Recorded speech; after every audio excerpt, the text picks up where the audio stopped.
18 अगस्त 1945 शाम के करीब 6:30 ताइवान के ताइहोकू एयरफील्ड पर हवा में एक अजीब सी बेचैनी थी। एक जापानीज मिलिट्री एयरक्राफ्ट रनवे पर खड़ा था और उसके अंदर बैठा एक आदमी सिर्फ एक लीडर नहीं बल्कि एक ऐसा नाम था जिसे ब्रिटिश राज सबसे बड़ा खतरा मानता था, सुभाष चंद्र बोस। कुछ ही देर बाद इंजन गरजता है, प्लेन आसमान में उड़ता है, लेकिन बस कुछ सेकंड्स के अंदर ही एक जोरदार धमाका होता है। आग की लपटें हवा को चीर देती हैं और ये खबर फैलती है कि नेताजी एक प्लेन क्रैश में जलकर मर गए। ये एक ऑफिशियल कहानी थी, लेकिन इस कहानी में कुछ ऐसा था जो कभी भी पूरी तरह से फिट नहीं बैठा। दिल्ली में बैठे जवाहरलाल नेहरू तक जब ये खबर पहुंची तो राजनीतिक हलचल तेज हो गई। महात्मा गांधी ने भी इस मौत पर तुरंत विश्वास नहीं किया। उनके चेहरे पर एक अजीब सा डाउट था, जैसे कहीं अंदर ही अंदर वो महसूस कर रहे हों कि ये कहानी इतनी सीधी नहीं है। ब्रिटिश इंटेलिजेंस के कॉन्फिडेंशियल डॉक्यूमेंट्स में भी इस क्रैश को लेकर कंफ्यूजन था। कुछ रिपोर्ट्स कहती थी कि बोस प्लेन में थे ही नहीं और कुछ में लिखा था कि उन्हें सोवियत यूनियन ले जाया गया। सच धीरे धीरे एक धुंध की तरह फैल रहा था।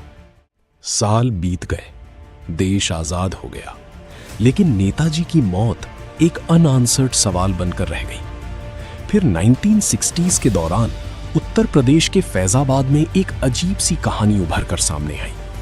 यहां एक रहस्य से भरा व्यक्ति रहता था जिसे लोग गुमनामी बाबा के नाम से जानते थे।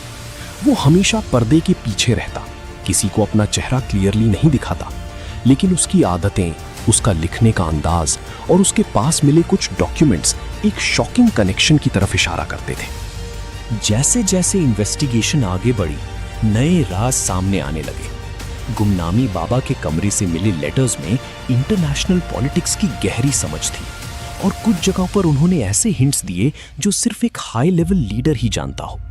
ये बात और भी ज्यादा हैरान करने वाली थी कि उनका कनेक्शन कुछ फॉरेन एजेंसीज और पुराने आईएनए मेंबर से भी जोड़ा गया।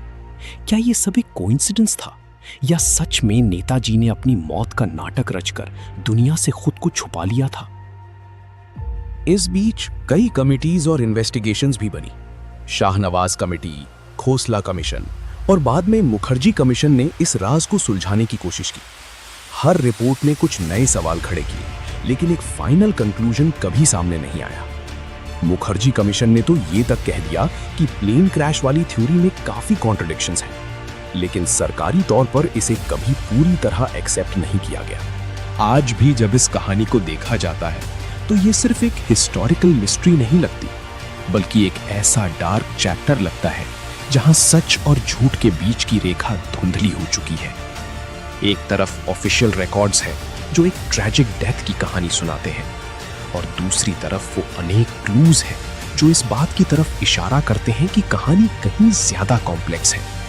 शायद सच कभी किसी फाइल में बंद रह गया, या शायद वो किसी ऐसे इंसान के साथ चला गया जो दुनिया के लिए मर चुका था, लेकिन कहीं ना कहीं जिंदा था।